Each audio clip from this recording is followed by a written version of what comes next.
it's Dr. Kathy Miller from Indiana University.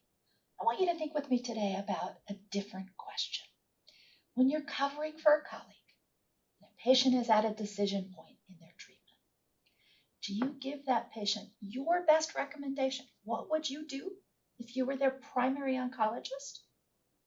Or do you give them the recommendation that your colleague, their actual oncologist who will be living with the consequences of this recommendation, do you give them the recommendation that you know your colleague would give?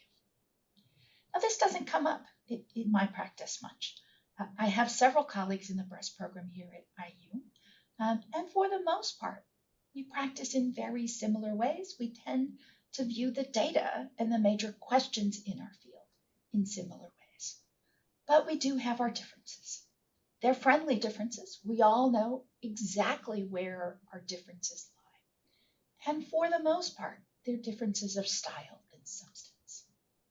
But there are a couple of substantive differences, and I ran into one of those with one of these patients last week, and I found myself struggling. And where is my obligation? Do I give this patient my best recommendation knowing that she is not continuing in my care? Or do I give her the recommendation that I know my colleague would provide?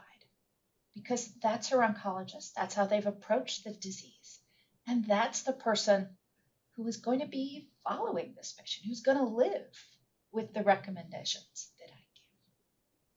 Now, I suspect many of you have faced that quandary before.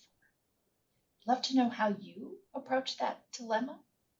Where does our obligation lie? How do you handle those tricky situations? I'll be back with you again to talk about another topic soon.